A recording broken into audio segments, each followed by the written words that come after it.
Hello students, welcome to Pioneer Convent School. I hope you all are very fine. In my last two videos, we have discussed about the democracy and what is democracy and how democracy was established in India after independence under very tough situations and which party got the majority seats in first general election. What were the reasons to get majority seats in that election? Congress ने जो first ही नहीं बल्कि second और third elections में भी majority seat हासिल की, क्या रीजंस थे? एक तो कांग्रेस पार्टी काफी पॉपुलर थी, ओल्ड पार्टी थी और इसके अलावा कांग्रेस में जो ऑपोजिशन पार्टी के लिए जो म्यूचुअल रिस्पेक्ट थी, यानी जो ऑपोजिशन पार्टी के लीडर्स कहीं भी कोई कमी निकालते थे, अपने सजेशंस देते थे तो उनके ऊपर कांग्रेस पार्टी वर्क करती थी। ये सारे टॉपिक्स हम ऑलरेडी डिस्कस कर चुके हैं।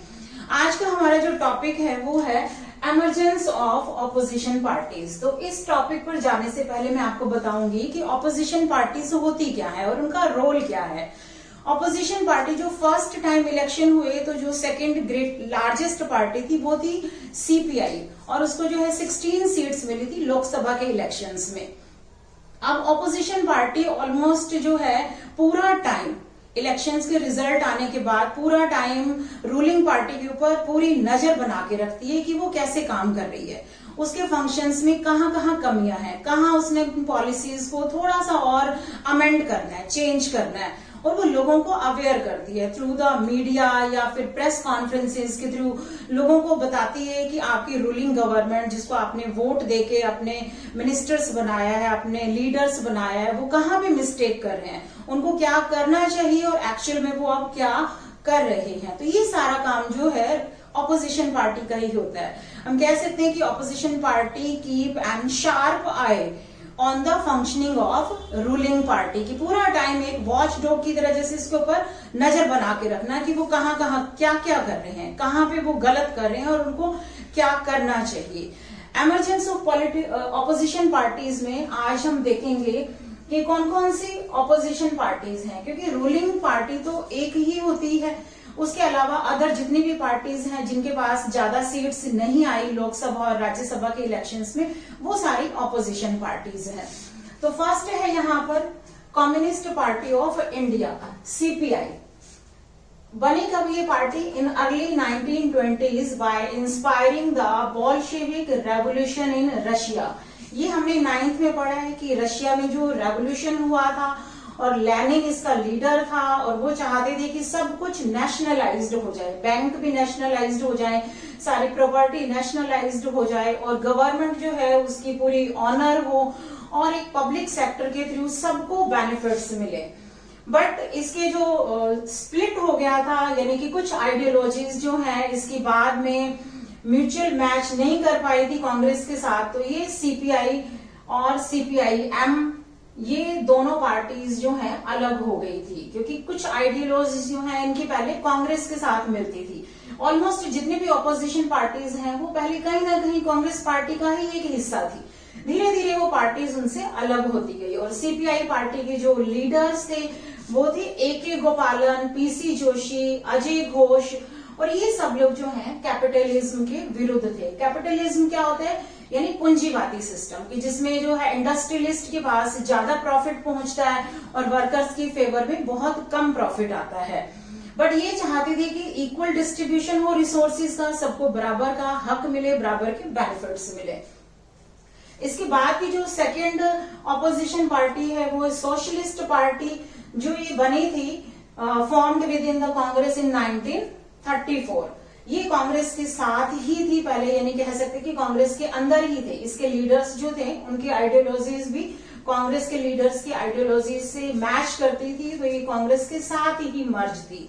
और जो सोशलिस्ट पार्टी के लीडर्स थे वो थे आचार्य नरेंद्र देव, एस.एम. जोशी और ये लोग जो है सेपरेट हो गए थे 1948 में। इनके सेपरेशन का रीजन क्या था कि ये लोग भी जो सोशलिस्ट थे, कैपिटलिज्म जो थे यानी पूंजीवादी सिस्टम था उसको अगेंस्ट कर रहे थे, उसका विरोध कर रहे थे। इस समय क्या था कि कांग्रेस तो कैपिटलिज्म के साथ ही, हमने पहले भी नेशनल मूवमेंट में पढ़ा है कि कांग्रेस ने इंडस्ट्रियलिस्ट का साथ दिया था, वर्कर्स का साथ नहीं दिया। कांग्रेस चाहती थी कि इंडस्ट्रियलिस्ट के बिजनेस काफी प्रॉस्पर हो, विकसित हो, बट सोशलिस्ट पार्टी जो है यहाँ पर उन लीडर्स के साथ जो है अपनी आइडियोलॉजीज मैच नहीं कर पाए, तो ये वहां से सेपरेट हो गई, अपनी एक अलग पार्टी इन्होंने बना ली। नेक्स्ट है भारतीय जनसंघ, जिसकी फॉर्मेशन हुई 1951 में, और इनकी आइडियोलॉजीज क्या थी, ये बिलीव करते थे one country, one culture and one nation में। और भारतीय जनसंघ के जो मुख्य लीडर्स थे वो थे यहाँ पर श्यामा प्रसाद मुखर्जी, दीनदयाल उपाध्याय, जो चाहते थे कि कंट्री का डेवलपमेंट हो and country can be modern progressive on the basis of Indian culture. ये चाहते थे कि मॉडर्न कल्चर को हम अडॉप्ट ना करें बल्कि इंडियन कल्चर को ही फॉलो करें और उसी के सहारे ही हमारा देश जो है आगे बढ़ सकता है। तो आज जो पार्टी एट प्रेजेंट हमारी कंट्री में रूल कर रही है वो भारतीय जनता पार्टी, जिसका पहले नेम था भारतीय जनसंघ। और इनके जो लीडर थे दीनदयाल उपाध्याय, वो आरएसएस के बिल्कुल स्टार्टिंग के वर्कर रहे थे। जो आरएसएस या हिंदू महासभा जो हमने पहले पढ़ा है कि वो इंडिपेंडेंस से पहले जो ऑर्गेनाइजेशंस बने हुए थे, तो ये ऑल टाइम वर्कर रहे दीनदयाल उपाध्याय जी, जो काफी फेमस पर्सनालिटी रहे। नेक्स्ट जो पार्टी आती है वो है स्वतंत्र पार्टी। स्वतंत्र जैसे नेम से ही पता चल रहे हैं कि कंप्लीटली इंडिपेंडेंस में ही बिलीव करते हैं। इस पार्टी का फॉर्मेशन हुआ 1959 में, और इनकी जो आइडियोलॉजीज थी जिसमें ये विश्वास करते थे वो है prosperity could can come through individual freedom, यानी हर व्यक्ति को कंप्लीट आजाद छोड़ दें, बिल्कुल फ्रीडम दे उन्हें आगे बढ़ने के लिए, डेवलपमेंट करने के लिए। और जो स्वतंत्र पार्टी के जो लीडर्स थे वो थे C Rajagopalachari, K M. Munshi, and this party was also against that centralised planning.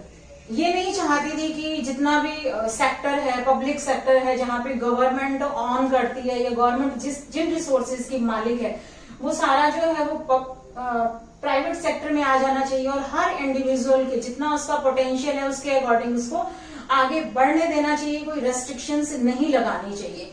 तो ये जो मेजर पार्टीज हैं जिनको आज हमने स्टडी किया इस वीडियो में, वो है first CPI, second socialist party और तीसरी भारतीय जनसंघ, लास्ट वन स्वतंत्र पार्टी। ये मेजर पार्टीज थी जिनका जो है कांग्रेस के साथ एज ए ऑपोजिशन पार्टी काफी इंपॉर्टेंट रोल रहा। इन पार्टी के लीडर्स जो थे स्टार्टिंग में पहले कांग्रेस के साथ ही थे, बट धीरे धीरे कहीं ना कहीं इनकी जैसे कंट्रोवर्सीज होती गई या कॉन्ट्राडिक्शंस होती गई, तो वो धीरे धीरे उस पार्टी से अलग होकर अपनी एक इंडिपेंडेंट पार्टी बनाते गए। तो आज हम देखते हैं कि हमारे नेशनल लेवल पे और स्टेट लेवल पे बहुत सारी पार्टीज हैं, मल्टी पार्टी सिस्टम है। इवन कोई भी एक पार्टी जो है आज के समय पे मेजॉरिटी सीट्स हासिल नहीं कर पा रही है। कांग्रेस भी बाद में जो है धीरे धीरे फेल होती गई अपने एजेंडाज में, और बहुत लंबे समय तक कह सकते हैं कि रूल करने के बाद वो काफी वीक हो गई। और उस पार्टी में धीरे धीरे करके और बहुत सारी स्मॉल पार्टीज इमर्ज होती गई और उनका एक अलायंस बन गया यूपीए के नाम से, जिसे कहते हैं यूनाइटेड प्रोग्रेसिव अलायंस। ऐसे ही भारतीय जनता पार्टी भी कोई अपने आप में एक सिंगल पार्टी नहीं है, और भी बहुत सारी पार्टीज जो है उसके अंदर मर्ज की हुई हैं। उनका भी एक अलायंस है जिसको कहते हैं एनडीए, नेशनल डेमोक्रेटिक अलायंस। इसके अलावा एक लेफ्ट फ्रंट, यूपीए, एनडीए और लेफ्ट फ्रंट, ये हमारी कंट्रीज की मेजर अलायंस हैं। तो जब क्या होता है कि किसी भी एक पार्टी को मेजॉरिटी सीट्स नहीं मिलती तो वो कॉलिजन गवर्नमेंट बनाते हैं। कॉलिजन का मतलब होता है कि इलेक्शंस के बाद जो रिजल्ट्स आते हैं और एक सिंगल पार्टी की फेवर में नहीं आ रहे, तो कुछ पार्टीज मिलके जब सरकार बनाते हैं, वो गठबंधन की सरकार है, ये कॉलिजन गवर्नमेंट है। बट अलायंस क्या होता है, वो इलेक्शन से पहले होता है कि इलेक्शन से पहले ही कुछ पार्टीज आपस में मर्ज होकर एक अलायंस बना लेती हैं और मिलके इलेक्शन कंटेस्ट करती हैं। तो अभी हम देख रहे हैं कि हमारी कंट्री में एनडीए गवर्नमेंट, या जिसको कह सकते हैं कि भारतीय जनता पार्टी का जो अलायंस है उसकी सरकार है इस समय। तो आज हमने ये सारा जो डिस्कस किया है, चैप्टर 2 का ही टॉपिक है era of one party dominance. तो आई थिंक कि आपको ये सारा चैप्टर अच्छे से क्लियर हो गया होगा। तो मिलते हैं नेक्स्ट वीडियो के साथ, नेक्स्ट चैप्टर स्टार्ट करेंगे। तब तक के लिए गुड बाय, टेक केयर।